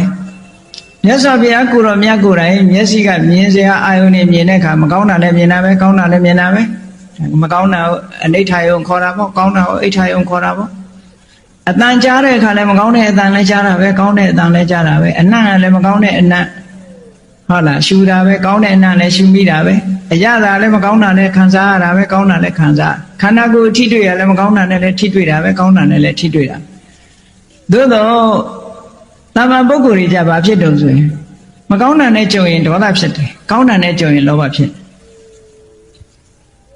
ကောင်းမကောင်းကြုံတာချင်းကအတူတူပဲဖះလည်းကြုံတယ်ကိုယ်လည်းကြုံတယ်ကြုံတာချင်းတူပဲဖះကြတော့လောဘမဖြစ်ဘူးဒေါသမဖြစ်ဘူးယန္တာတွေကြတော့လောဘမဖြစ်ဘူးဒေါသမဖြစ်ဘူးဘာကွာနေတုံးဆိုတရားအတိစွမ်းအားချင်းကွာနေတယ်တရားအတိနဲ့ခုခံပေးထားတဲ့အတွက်ကြောင့်ဖះယန္တာတွေရဲ့စိတ်ဓာတ်ကြန့်ခိုင်မှုကတောင်ကြီးကဲ့သို့ဘလောက်ပြင်းထန်တဲ့မုန်တိုင်းကြီးတိုက်လှုပ်ရှားမှာမဟုတ်ဘူးတဲ့ဒါကိုမင်္ဂလာတုတ်ထဲမှာဖုဒ္ဒတလောကဓမ္မေစိတ်တန်ယတနဂံမတိဆိုအဲ့ဒါပြောတာနော်မှန်ပါဗျာပတ်ဝန်းကျင်ကကိုယ်ကောင်းပြီးဝိုင်းမနေကြလို့သဘောကောင်းနေတဲ့အကောင်းမျိုးကတော့ဒါအကောင်းမဟုတ်ဘူးတဲ့ဟုတ်လားဘယ်လို့မှစိတ်ဆိုးအောင်လုပ်လို့စိတ်မဆိုးတဲ့ပုဂ္ဂိုလ်ကမှတကယ်အကောင်းလို့ဒီလိုပြောရမယ်အေးဒါကြောင့်မို့လို့တရားအသိရှိတယ်ဆိုတဲ့ပုဂ္ဂိုလ်တွေဟာလောကရန်ကြောင့်လည်းတုံလုံးမှုမဖြစ်ဘူးဘယ်လိုလောကကြီးထဲမှာဆိုရင်လောကရန်ကရှိမှာပဲအကောင်းဆိုးဆိုကျုံနေမှာပဲအကျုံးနေတဲ့အချိန်မှာခုနကကိုယ့်ရဲ့စိတ်ဓာတ်ကြန့်ခိုင်မှုကိုလေ့ကျင့်ထားတဲ့ပုဂ္ဂိုလ်တယောက်ဟာဘာနဲ့ခုခံမလို့ဆိုခုနအတွေးနဲ့ခုခံလို့ရတယ်လောကရန်နဲ့ကျုံလာလို့ရှိရင်မြတ်စွာဘုရားကဥပမာလေးတစ်ခုပေးထားတယ်ဆုံးမထားတာရှိတယ်ဗြဟ္မဆာလသုတ်တံမှာဘုရားကဟောထားလို့ဆိုလောကမှာလူတွေကကဲ့ရတာမခံနိုင်ဘူးကဲ့ရတာမခံနိုင်ဘူးကိုယ်လာကဲ့ရင်စိတ်ဆိုးတယ်ချီးမွမ်းရင်တော့အဲ့ဒါတပြုံပြုံနေတယ်နော်အဲ့ဒါလောကရန်မခံနိုင်တာလို့ခေါ်တယ်မြတ်စွာဘုရားကဘာဆုံးမတော့ဆိုရင်ကဲ့ရလို့ရှိရင်စိတ်မဆိုးနဲ့တဲ့ကိုယ်လာပြီးတော့ပြစ်တင်ပြီးတော့ကဲ့ရမယ်ဆိုစိတ်မဆိုးနဲ့တဲ့နံပါတ်1စိတ်မဆိုးနဲ့စိတ်ဆိုးလို့ရှိရင်ကိုယ်စိတ်တည်ငြိမ်မှုပဲကိုအန္တရာယ်ဖြစ်သွားပြီကိုယ့်ရဲ့အသိဉာဏ်ကိုပဲအန္တရာယ်ပြုရရောက်သွားတယ်တယောက်ကလာကဲ့ရတယ်ကဲ့ရတာနဲ့ပတ်သက်ပြီးကိုယ်ကစိတ်ဆိုးလိုက်လို့ရှိရင်အဲ့ဒီသူပြောတဲ့စကားရဲ့အကောင်းအဆိုးအကြောင်းကျိုးသူမသိတော့ဘူးဟောဒါကြောင့်ဘုရားကစိတ်မဆိုးနဲ့စိတ်ဆိုးရင်အကောင်းအဆိုးအကြောင်းကျိုးမသိနိုင်ဘူးအဲ့တော့မလုပ်ရမလို့ဆိုလို့ရှိရင်အကယ်၍သူကချီးမွမ်းကဲ့ရတယ်ဆိုလို့ရှိရင်တဲ့ကိုယ်လာခဲ့ရတယ်ဆိုလို့ရှိရင်ကိုမဟုတ်ရင်မဟုတ်ဘူးဆိုတာကိုယ့်ဘာကိုနှလုံးသွင်းလိုက်တယ်မဟုတ်လို့ရှိရင်မဟုတ်တဲ့အတိုင်းဖြေရှင်းလိုက်ဒီလိုဆိုလို့လေဖေဟာစိတ်ဆိုးနေမဲ့အစားမဟုတ်တာကိုမဟုတ်တာလို့ပဲဖြေရှင်းဖြေရှင်းတယ်ဆိုတာ तू ယုံနေဖြစ်စေမယုံနေဖြစ်စေကိုမဟုတ်ဘူးဆိုတာဖွင့်ပြောရမယ်တဲ့အဲ့ဒီပြောတယ်ဆိုတဲ့နေရာမှာဆဲတာကြတော့ပြောစရာမလိုဘူးဆွဆွဲတာကြတော့ဖြေရှင်းရမယ်တဲ့ဆဲတာကြတော့ဖြေရှင်းစရာမလိုဘူးတဲ့ကိုယ့်ရဲ့ခန္တီတရားခန္တီဆိုတာကိုယ့်ရဲ့စိတ်ကလေးငြိမ်းချမ်းနေတဲ့စိတ်လေးကိုလှုပ်ရှားမသွားအောင်ထိန်းထားနိုင်တဲ့စွမ်းရည်တတ္တိကိုခန္တီလို့ခေါ်တာမှန်ပါပါဗျာအခုခေတ်ခန္တီဆိုတာကဟေးပြန်မပြောဘူးရင်ထဲကတော့ဘလောင်ဆူးနေအဲ့ဒါခန္တီမဟုတ်ဘူးနော်ပြန်တော့မပြောဘူးနှုတ်ခမ်းကြီးဆူနေတယ်စိတ်ထဲကတော့မကျေနပ်ဘူးတစ်ဖြစ်တောက်ဖြစ်နေအဲ့ဒါခန္တီမဟုတ်ဘူးခ ခန္တီဆိုတာကိုယ့်ရဲ့အပြုံးမပြတ်တဲ့စိတ်ကလေးကိုထိန်းထားနိုင်တဲ့စွမ်းရည်တတိကမှခန္တီကိုယ်ပင်ကိုယ်စိတ်ကလေးကိုတကယ်ဝမ်းမြောက်နေတဲ့စိတ်ကလေးငကိုကြည်နူးနေတဲ့ပင်ကိုယ်စိတ်ကလေးကိုဘေးကအာယုံကနေလာတိုက်ပေမဲ့လို့မလှုပ်ရှားတဲ့စိတ်ကမှဒါခန္တီလို့ခေါ်တယ်နော်မှန်လားပါဗျာခန္တီရဲ့စိတ်ကဒါမို့ဘုန်းကြီးတို့နိုင်ငံသားတွေရှင်းပြတဲ့အခါကျတော့ခန္တီဆိုတာလို့တရားနည်းနဲ့ကြည့်မယ်ဆိုတော့ဗမာကတော့သိခန္တယ်လို့ဘာသာပြန်တယ်လို့တရားနည်းနဲ့ကြည့်မယ်ဆိုရင်စွမ်းရည်စိတ်စွမ်းရည်တစ်မျိုးပဲလို့စိတ်စွမ်းရည်တစ်မျိုးဆိုတာ ability to maintain normal position ability to maintain normal position mental position စိတ်ရဲ့ပုံမှန်ဒီ normal ကိုသူကထိန်းထားနိုင်တာကိုပြောတာကြည့်လေ normal ဆိုတာဘာလို့ဆိုရင်တကယ်ချင်းနှစ်ယောက်ထိုင်စကားပြောနေရီလို့မောလို့ဘိုးတယောက်ကလာတဲ့ပြီး6တိုက်လာဆဲသွားတယ်ဒီလူနှစ်ယောက်ဟာဒီငကွာရီတာမောတာတွေမရှိတော့ဘူးဟာဒီကောင်စော်ကားထားဆိုပြီးထောသားတွေထပေါက်ပွဲကုန်ကြတယ်ဟုတ်လားခန္တီပြက်သွားပြီပေါ့သူတို့ငကိုအနေထားပြက်သွား normal က abnormal ဖြစ်သွားပြီဒီလိုဆိုလို့အဲ့ဒါခန္တီမဟုတ်ဘူးတဲ့ခန္တီဆိုတာကတကယ်ကိုကိုယ့်ရဲ့စိတ်မူလအခြေအနေကိုထိန်းထားနိုင်တဲ့စိတ်စွမ်းရည်တစ်မျိုးကိုခန္တီလို့ခေါ်တယ်လို့ဒီလိုမှတ်ဒါတွေကပထမကတော့တရားအသိနဲ့ထိန်းပေးရတယ်တရားအသိနဲ့ထိန်းလိုက်လို့ရှိရင်ဒီစိတ်စွမ်းအားတွေကိုယ်တဏ္ဍာမှာဖြစ်ပေါ်ပြီးတော့လာနိုင်တယ်လို့ဒီလိုမှတ်ရတယ်တရားအသိရှိတဲ့ပုဂ္ဂိုလ်ရဲ့သဘောထားနဲ့တရားအသိမရှိတဲ့ပုဂ္ဂိုလ်ရဲ့စိတ်သဘောထားအလုံးကိုကွာတယ်နော်မှန်လားပါဗျာအသိတရားရှိတဲ့ပုဂ္ဂိုလ်ရဲ့စိတ်သဘောထားအလုံးကွာတယ်ဘုရားမြတ်စွာလက်ထက်တော်ခါကာလတုန်းကဒီတဲ့အဆင့်မြင့်လာတဲ့အခါကျတော့ကြည့်ဒီတဲ့အဆင့်မြင့်တဲ့တရားကိုသိလာပြီဆိုတဲ့အခါဟတ္ထိဆိုတဲ့ရွာတစ်ရွာရှိတယ်အဲ့ဒီဟတ္ထိဆိုတဲ့ရွာမှာဥက္ခဆိုတဲ့တထေးတစ်ယောက်ရှိတယ်အဲ့ဒီတထေးကငကိုတော့ဗုဒ္ဓဘာသာဝင်မဟုတ်ဘူးတရားသိမရှိဘူးသူကတရားသိမရှိတော့အယက်သေးစာတောက်စားပျော်ပါပြီးတော့တာမန်လူတစ်ယောက်ပဲခန်းတော်တော်ထဲမှာမြတ်စွာဘုရားကြွလာလို့မြတ်စွာဘုရားနဲ့သူပထမဆုံးဆုံတာနာဂဝနလို့ဆိုရယ်ခန်းတော်တော်ဥယျာဉ်ထဲမှာဘုရားကိုပထမဆုံးသွားတွေ့တယ်အဲ့ဒီတော့ကသူဘာလုပ်နေအရက်မူးနေတာအဲ့ဒီလူကဥက္ခဆိုရင်သူကအရက်မူးနေတာနော်မှန်လားပါဗျာခုခေတ်လိုပြောရင်ကလားတထေးတယောက်ပေါ့အိမ်ကြီးဟာနော်ဥယျာဉ်ထဲသွားပြီးအရက်တွေတောက်ပြီးတော့အိမ်မှာအရက်မူးနေတဲ့အချိန်သူအပေါင်းအသင်းနေနဲ့အရက်တောက်ပြီးနေတဲ့အချိန်ဘုရားကိုတွေ့လိုက်တဲ့အခါမှာသူစိတ်ဓာတ်ပြောင်းသွားဘုရားကိုမြင်လိုက်တာနဲ့သူစိတ်ထဲမှာကြည်ညိုတဲ့စိတ်ဖြစ်သွားပြီးတော့အယက်မူးပြေသွားတယ်တရားမသိသေးဘူးအဲ့ဒီချိန်မှာအယက်မူးပြေပြီးသူစိတ်ထဲမှာထင်လိုက်တာဟာသူတော်စင်တယောက်သူတော်စင်တစ်ပါးကိုသူတွေ့ရတယ်လို့စိတ်ထဲမှာကြည်နူးတဲ့စိတ်တွေဝင်သွားတယ်ဒါနဲ့ဘုရားစီကိုသွားပြီးတော့ချင်းကပ်တဲ့အခါအယက်မူးပြေလို့ဘုရားနာသွားတဲ့အခါကျတော့ဘုရားကသူ့ကိုတရားဟောတယ်တဲ့မြတ်စွာဘုရားတွေကတရားဟောတဲ့အခါမှာအမြဲတမ်းသူကဟောနေကြတရားအစဉ်လူတယောက်ကိုစပြီးဟောပြီးဆိုရင်ဘာစဟောတော့ဆိုဒါနကထာစဟောလို့ရှိတယ်နော်မှန်လားပါဗျာဒါနကထာဆိုတာဒီလောကမှာလူတွေက society ထဲနေတာကိုယ်တယောက်တည်းမစားသင့်ဘူးအလုံးနဲ့မျှဝေပြီးခံစားသင့်တယ်ဆိုတာဒါနကထာပဲပေါ့မှန်လားပါဗျာဟုတ်တယ်မို့လားမှန်လားပါတယောက်တည်းကိုသိမ့်ပိုက်ထားလို့ရှိရင်ဘလူးဆောင်တဲ့ရေခံတွေကရေတွေလိုပဲဘယ်ကောင်မှမတတ်ဘူးတောက်တဲ့လူအဲ့ဒါဖန်ခံစားခံပြီးတော့ဒီရေတွေလကားခန်းတော့မှာအဲ့ဒါလိုပဲတချို့လူတွေပစ္စည်းပိုင်ဆိုင်တာသူလည်းမသုံးသူများလည်းမသုံးအောင်ဟောတေတော့ဒီတိုင်းကြီးပြစ်ထားခဲ့တယ်အဲ့ဒါမျိုးမဖြစ်စေရဘူးအားလုံးနဲ့ share လုပ်ရမယ်တချို့ကမတရာတာကိုယ့်ကိုယ်တော်မတရာဘူးကြားဘူးတယ်မို့လားဇလန်းနေရှိတယ်ကိုယ့်ကိုယ်တော်မတရာဘူးမစ္စရိယတထေးတို့ဆိုကိုယ့်ကိုယ်တော်မစားဘူးမုံစီကျော်လေးစားကြတာသူများလာမှဆိုလို့မပြောဘူးတဲ့အောက်နော်တထေးကမုံစီကျော်လေးစားကြတာကိုလမ်းဘေးမှာမုံစီကျော်လေးတွေ့တာစားကြတာအောက်နေဘာဖြစ်လို့တော့ဆိုရင်မုံစီကျော်ကြော်လို့ရှိရင်ဝိုင်းစားကြမှာဆိုလို့တဲ့သူများကိုပေးရမှာဆိုလို့အောက်တော့အဲ့ဒါလို့မစ္စရိယအာကြီးလာပြီဆိုလို့ရှိရင်ကိုယ်တော်မစားရတော့လူတွေမှာပစ္စည်းဥစ္စာကိုမသုံးရဘူးအဲ့ဒါလို့ဖြစ်လာတတ်တယ်အဲ့တော့အဲ့ဒါမျိုးမဖြစ်အောင်မြတ်စွာဘုရားဒါနကထာတယောက်နဲ့တယောက် share လုပ်မယ်ကိုတယောက်တည်းမသုံးရဘူး charity တို့ဟုတ်လားဒါမျိုးတွေကရှိရမယ် generosity တို့ဒါမျိုးတွေရှိရမယ်သူများကိုစွန့်ကြဲရမယ်ပေးကမ်းရမယ်ကိုမိသားစုဖြင့်မိသားစုပေါ့မိတ်ဆွေတန်ငယ်ချင်းတွေပေးရမယ်ကိုပေးတဲ့ပေးလိုက်တဲ့ပုဂ္ဂိုလ်တွေပေးရမယ်မတွန့်တိုပါဘူးဒါဒါနကထာနောက်ပြီးတော့ကိုချင်းတရားမပြတ်ပြားရဘူးတဲ့သီလကထာလူဘဝရောက်လာရင်ကိုချင်းတရားကောင်းရမယ်ကောင်းအောင်နေရမယ်လူတော်လူကောင်းဖြစ်ဖို့ဆိုတာကိုချင်းတရားကောင်းပါဒါနကောင်းမှုတွေဘလောက်လုပ်နေကိုချင်းတရားမရှိရင်သူတော်ကောင်းမခေါ်နိုင်သေးဘူးဒါကိုကိုချင်းတရားကောင်းအောင်လုပ်ဖို့ဆိုပြီးဘုရားသီလကထာဟောတယ်ကဲဒါနနဲ့သီလကိုချင်းတရားလည်းကောင်းပြီသူများကိုလည်း share လုပ်တယ်ကိုတယောက်တည်းမသုံးစားဘူးဆိုတဲ့ပုဂ္ဂိုလ်တယောက်ဟာကောင်းရတုဂတိရောက်ဖို့မခဲရင်ပါဘူးနတ်ပြည်ဆိုတာဘလောက်ချမ်းသာတယ်ကောင်းတဲ့ဘုံဘဝဆိုတာဘလောက်ချမ်းသာတယ်ဆိုတာတွေကိုမြတ်စွာဘုရားဟောတာတက်ခါကထာလို့ခေါ်တယ်မှန်လားပါဗျာအဲ့လိုလူတွေကကုသိုလ်ကောင်းမှုပေါ်မှာစိတ်ဝင်စားလာတာအခြေခံအဆင့်မှာမြတ်စွာဘုရားအဲ့လိုဟောပေးတာစိတ်ဝင်စားလာပြီဆိုတဲ့အခါကျတော့မှနတ်ပြည်ကိုလူတွေကရွတ်ရောက်ချင်လာပြီကောင်းတဲ့ဘုံဘဝမှာတတ်မဲ့လာပြီဆိုတဲ့အခါမြတ်စွာဘုရားကအေးကာမဂုဏ်အာယုန်နေဆိုတာအင်မတန်မှအန္တရာယ်များပါတယ်တခဏလေးပဲအိမ်မက်နဲ့တူတယ်ကာမဂုဏ်ဆိုတာအိမ်မက်နဲ့တူတယ်အိမ်မက်ဆိုတာနိုးသွားတာနဲ့ပြီးပြီဘာမှမရှိတော့နော်သူပိနကုပမာ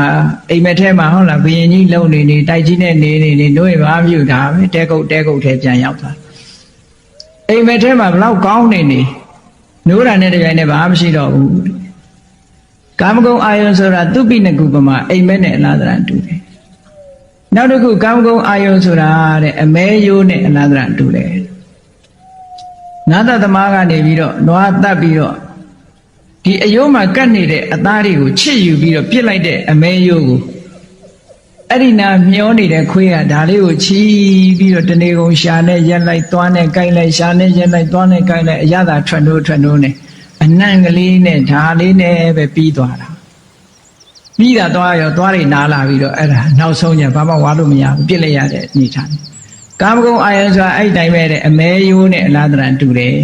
တဲ့မှန်လားပါဗျာအပေါ်ယံလေးတုပ်လိမ့်တာဘာမှအရသာမရှိဘူးအနံ့ကလေးနဲ့ဟုံနိုးနဲ့ပြီးတော့ပြီးသွားဘာမှမရှိတော့ဘူးလို့ဆိုလို့တယ်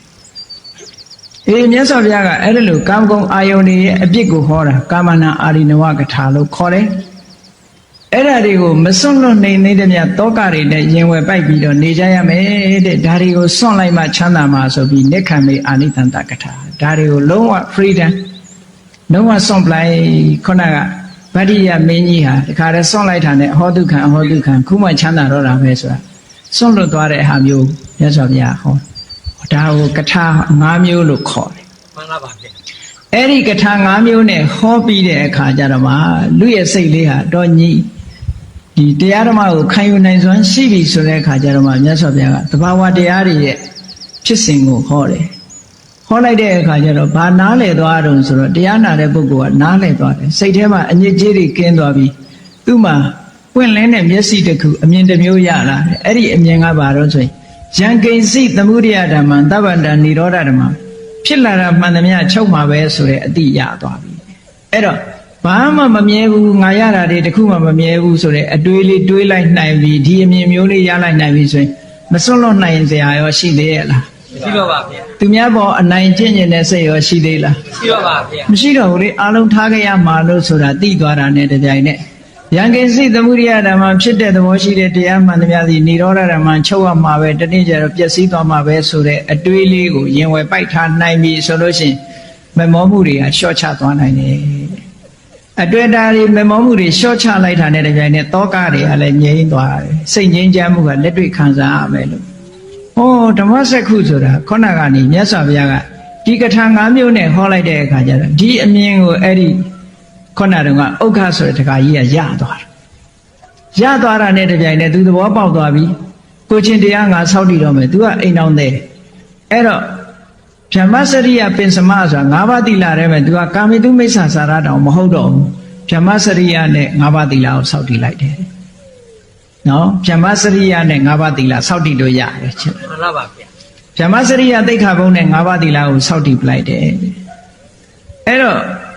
ဒီကာမိတုမိစ္ဆာစာရဆိုတာသူတစ်ပါးသားမယားနဲ့မပြင်းမှားပေမဲ့တို့ကိုယ့်ရဲ့ဒီပါတနာနဲ့ကတော့သူကရှိတယ်ဗြဟ္မစရိယကျတော့ဘာမှကိုမရှိရမှန်လားပါဗျာ celibacy life လို့ခေါ်တာပေါ့နော်အဲ့ဒီလိုဘဝမျိုးကိုသူကကူးပြောင်းလိုက်တယ်ကြည်တရားအသိရှိတယ်ငါကတထေးလေသူ့မှာ ဇနီး၄ယောက်ရှိတယ်အိမ်အောင်၄ယောက်ရှိအဲ့ဒီ၄ယောက်တည်းကလည်းငယ်ငယ်ရွယ်ရွယ်ဒီအိမ်ပြန်ပြီးတော့သူကဘာပြောတော့ဆိုသူဇနီးတွေကိုခေါ်ပြောတယ်ငါဒီကနေ့ကနေစပြီးတော့တရားအသိရှိလာသည့်အတွက်ကြောင့်ကာမဂုဏ်အာယုန်တွေထဲမှာငါမနေတော့ဘူးတိဋ္ဌာဘုတ်ကိုဗြဟ္မစရိယတိဋ္ဌာဘုတ်နဲ့ငါးပါးသီလကိုငါစောင့်တည်လိုက်ပြီနော်အိမ်အောင်တဲ့ဘဝမှာငါမနေတော့ဘူးမင်းတို့တွေတဲကနေပြီးတော့ဒီအိမ်မှာဆက်နေခြင်းမင်းတို့နေနိုင်တယ်အကယ်၍မနေခြင်းဘူးဆိုလို့ရှိရင်လည်းတခြားအိမ်ကိုပြန်နိုင်တယ်ယူခြင်းတဲ့ပစ္စည်းအကုန်ယူပြီးတော့အကယ်၍နောက်အိမ်အောင်ပြုခြင်းတယ်ဆိုရင်လည်းပဲဘယ်သူ့ကိုပြုခြင်းလဲငါ့ကိုပြောလို့ဆိုတော့အဲ့ဒီထဲမှာသူ့ရဲ့အငယ်ဆုံးဇနီးကနေပြီးတော့ပြောတယ်တဲ့ဘယ်သူနဲ့သူ့ပေးစားပါလို့ပြောတယ်အဲ့ဒီလူကစိတ်သဘောထားဘယ်လောက်ကောင်းလို့ဆိုအတိတရားရှိတဲ့လူရဲ့စိတ်နေသဘောထားအကြည့်အဲ့ဒီသူ့ရဲ့ဇနီးအငယ်ဆုံးဟုတ်လားအရွယ်ကိုသူပြောတဲ့ယောက်ျားနဲ့လက်ထပ်ပေးလိုက်တယ်သူကိုယ်တိုင်သွားပြီးတော့လက်ထပ်ပေးလိုက်တယ်အဲ့လိုလက်ထပ်ပေးလိုက်တဲ့အချိန်မှာသူ့စိတ်ဟာနည်းနည်းလေးမှတွန့်တိုခြင်းမရှိဘူးတဲ့ဘာမှစိတ်ပြောင်းလဲသွားတာမရှိဘူးသူဆုံးဖြတ်ချက်ဟာနောက်ကြောင်းမလှည့်ဘူးလို့ဆိုဒါဘာကြောင့်လဲဆိုတရားအတိပဲဟုတ်လားမှန်ပါဗျာသူ့ရဲ့အတိတရားကအလွန်အဆင့်မြင့်သွားပြီနော်ဒီအဆင့်ရောက်သွားတယ်ဆိုအလွန်အဆင့်မြင့်သွားပြီဒါဘုရားတရားနာပြီးဒီအဆင့်ရောက်သွားတဲ့လူကတကယ်ရှိခဲ့ဘူးလားနောက်အဲ့ဒါလို့သူအိမ်အောင်တဲ့ဘဝကိုဆုံးလွတ်လိုက်ပြီးတဲ့အခါကျတော့ဘုန်းကြီးဝတ်ထားမဟုတ်ဘူးလူနဲ့ပဲနေတယ်အဲ့ဒီသူကဆက်ပြီးတော့အိမ်အောင်တဲ့ဘဝဆုံးလွတ်ပြီးတဲ့အခါမှာသူဘာလုပ်တုံဆိုရင်ယဟန်တန်ဃာတွေကိုစိတ်ကတ်တဲ့အခါမှာတဲ့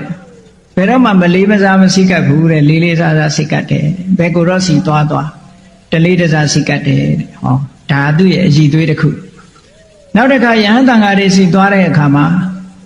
ဘုန်းကြီးကတရားဟောရင်ဟောမဟောလို့ရှိရင်သူကဟောရတဲ့တရား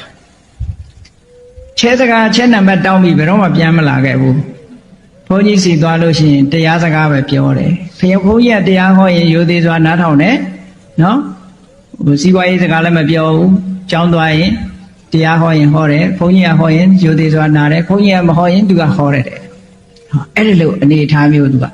ကြည့်အတိတရားရှိတဲ့ပုဂ္ဂိုလ်ရဲ့စိတ်သဘောထားတွေကဘယ်လိုပြောင်းသွားလဲဆိုတာနောက်ကြတော့တနေ့ကျတော့သူကတန်ဃာတွေကိုဆွမ်းသာပင့်တယ်ဆွမ်းသာပင့်တဲ့အခါကျတော့သူ့အိမ်ဆောင်နှက်ကလာပြီးကိုသူပြောတယ်ဘယ်ကိုယ်တော်ကယဟန္တာဘယ်ကိုယ်တော်ကသောတာပန်ဘယ်ကိုယ်တော်ကအနာဂံအဆင့်ရှိတယ်ဘယ်ကိုယ်တော်ကတော့သီလမရှိဘူးနဲ့လာပြီးပြောတယ်သူ့စိတ်ထဲမှာဒီလိုလုံးဝခွဲခြားတာမရှိဘူးတဲ့တန်ဃာဆိုပြီးတော့ပင့်တယ်ဘယ်သူပဲဖြစ်ဘယ်ပုဂ္ဂိုလ်တော့များများလှူမယ်ဘယ်ပုဂ္ဂိုလ်တော့ရှော့လှူမယ်လို့စိတ်ထဲမှာကွက်တာမရှိဘူးတဲ့ဟောဒါလည်းသူခိုးဆက်ကောင်းတာပဲတရားသိရှိသွားပြီဆိုလို့ရှိရင်ပုဂ္ဂိုလ်မရွေးတော့ဘူးသူကပုဂ္ဂိုလ်ရွေးနေတာတွေကတရားသိအားနည်းနေသေးတယ်တဲ့တန်ဃာဆိုလို့ရှိရင်ဓာတ်လူထားနိုင်တဲ့အနေထားရှိတယ်ဘယ်ပုဂ္ဂိုလ်ကတော့ယန္တာဆိုရင်ယန္တာပဲလှူမယ်ဟိုယန္တာမဟုတ်တဲ့ပုဂ္ဂိုလ်မလှူဘူးဆိုရင်မျိုးမရှိဘူးတဲ့သူနော်မှန်ပါဗျာဟိုယန္တာဆိုပြီးတော့ဝိုင်းအောင်နေကြတာမျိုးမလုပ်ဘူးတဲ့ဒါမျိုးမလုပ်ဘူးသူက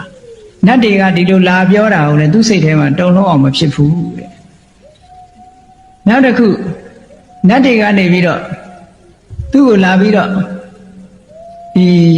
တတိပေးစကားတွေဘာတွေပြောရင်လည်းနတ်တွေကလာပြီးပြောရင်သူ့ကိုနတ်တွေကစောင့်ရှောက်တယ်လို့ဆိုပြီးတော့မာမနလုံးဝတက်ကြွမှုမရှိဘူးတဲ့နတ်တွေနဲ့စကားပြောရတယ်ဆိုပြီးတော့သူ့စိတ်ထဲမှာဘာမှပြောင်းလဲမှုမရှိဘူးလို့ဒီလိုဆိုသူ့ရဲ့ရှိတဲ့ပစ္စည်းဥစ္စာကိုလည်းပဲကိုချင်းတီလာရှိတဲ့ပုဂ္ဂိုလ်တွေနဲ့ဘယ်တော့မှခွဲခြမ်းမလုပ်ဘူးတဲ့ဓာတ်တွေညီမျှပဲလှူလိုက်တယ်ပေါ့နော်ဆွမ်းလောင်းတဲ့အခါမှာတချို့ခွဲခြမ်းတာတွေ့ရတယ်ဒါကတော့ထိုင်းကိုဝက်သားကတော့ထိုင်းကိုတော့အတွက်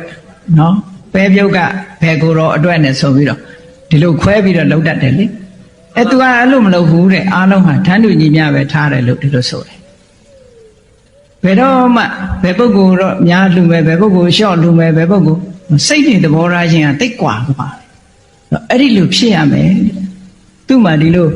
စုချုပ်နှိမ့်မြင့်ရွေးချယ်တာမလုပ်တော့ဘူးပြောတာနော်မှန်ပါဗျာအဲ့ဒါမျိုးဒီဥက္ကဆိုတဲ့တက္ကကတရားအသိရှိလာတဲ့အချိန်မှာသူ့ရဲ့စိတ်တွေသဘောထားတွေကဒီလိုပြောင်းသွားတယ်နောက်ဆုံးသူကဘာကြေညာချက်ထုတ်တုံဆိုလို့ရှိရင်အကယ်၍သူကအရင်သေးသွားလို့ဆိုရင်မြတ်စွာဘုရားကသူ့ကိုပြောပါလိမ့်မယ်တဲ့ဟောပါလိမ့်မယ်တဲ့ဒီဥက္ကဟာဘယ်တော့မှကာမဂုဏ်ကို ကာမဘုံကိုပြန်လာမှာမဟုတ်ဘူးဆိုတာကိုမြတ်စွာဘုရားပြောပါနေတယ်။ဘာဖြစ်လို့လဲဆိုသူကအနာဂံအဆင့်ထိအောင်ရောက်သွားတခါလေ မှန်လားပါဗျာ ။အနာဂံအဆင့်ရောက်သွားတဲ့ဆိုကာမဂုဏ်အာယုန်နေနဲ့လုံးဝဖြတ်ပယ်လိုက်တာ။ဒါကြောင့်မလို့အိမ်တော်တဲ့ဘဝကိုသူဆွန့်လွတ်လိုက်တာအနာဂံဖြစ်သွားလို့ပြောတာနော်။ မှန်လားပါဗျာ သောတာပန်ဖြစ်သွားပြီးတော့သောတာပန်ဖြစ်သွားပြီဆိုရင်ဒီဒိဋ္ဌိနဲ့ဝိသိကိစ္စဆိုတာအမြင်မှားတာလည်းမရှိဘူးတန်တရားဆိုတာလည်းမရှိဘူးတရားဓမ္မနဲ့ပတ်သက်လာလို့ရှိရင်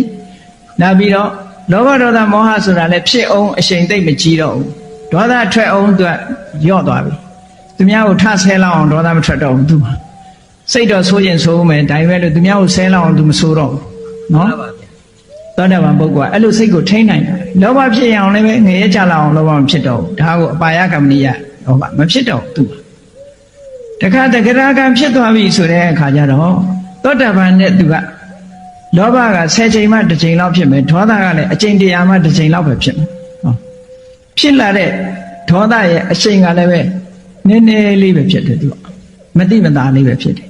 မပယ်သေးတာလေးပဲရှိတယ်စိတ်ထဲမှာပူကနေသွားတာမျိုးလေးလောက်ပဲဖြစ်မယ်ပါးစပ်ကတောင်လှုပ်လာမယ်မထင်တော့နော်မျက်လုံးကြီးရဲသွားတာမျိုးလို့မျက်နှာရဲသွားတာအသားဆက်ဆက်တုံးလာတဲ့ဒေါသမျိုးအရှင်မရောက်တော့ဘူး မှန်လားပါဗျာ ပါးစပ်ကနေပြီးတော့ဟိုနေမကစားပြောဖို့ဆိုတာဝေးလေဆိုတာသူများကိုထရိုက်ဖို့ဆိုတာဝေးလေဆိုတာသူဒေါသဖြစ်မှန်းတောင်ဘေးကလူကမသိလိုက်အောင်ဖြစ်သွားပြီတက္ကရာကအဆင့်ရောက်လို့ရှိရင်အနာဂတ်အဆင့်ရောက်သွားရင်လုံးဝအရှင်ဒေါသအရင်ထဲမှာတော့မလာတော့ဘူးလို့ပြောတယ်ပူကနေတော့မတက်လာတော့ဘူးလို့ပြောတာနော် မှန်လားပါ မကျေနပ်တဲ့စိတ်ကလုံးဝရှင်းသွားပြီကာမဂုဏ်အာယုန်စိတ်တွေလည်းလုံးဝရှင်းသွားပြီဒီလိုအဆင့်ဆင့်ပယ်သွားတာယဟန္တာဖြစ်သွားပြီဆိုရင်ကိရိတာမှန်သမျှလုံးဝရှင်းသွားပြီဒါတရားအသိရှိတဲ့ပုဂ္ဂိုလ်ရဲ့စိတ်သဘောထားတွေဟာမြင့်တဲ့မြင့်လာပြီးတော့လူလောကမှာဒီပုဂ္ဂိုလ်တွေဟာအငြိမ်းချမ်းဆုံးစိတ်ဓာတ်အလွတ်လပ်ဆုံးနဲ့တကယ်ထာဝရငြိမ်းချမ်းတဲ့ချမ်းသာဒုက္ခကိုသူတို့ဟာဒီဘဝမှာပဲခံစားသွားရတယ်ဆိုတာထိုပုဂ္ဂိုလ်ရဲ့စိတ်နေသဘောထားကိုအကဲခတ်ကြည့်ခြင်းအပြင်ဘလောက်ချမ်းသာမလဲဆိုတာအတူယူပြီးတော့ကျင့်သုံးစရာအလွန်ကောင်းပါလေဒါကြောင့်မို့တရားချစ်ခင်သူတော်စင်ပြိဿတို့သည်အတိတရားရှိသူတို့ရဲ့စိတ်နေသဘောထားမျိုးဖြစ်အောင်တို့တွေကျင့်ကြံကြုတ်ကုတ်အားထုတ်မှာပဲလို့ကိုယ်စီနှလုံးသွင်းပြီးကျင့်ကြံကြုတ်ကုတ်အားထုတ်နိုင်ကြပါစေကုန်သတည်း သာဓုသာဓုသာဓု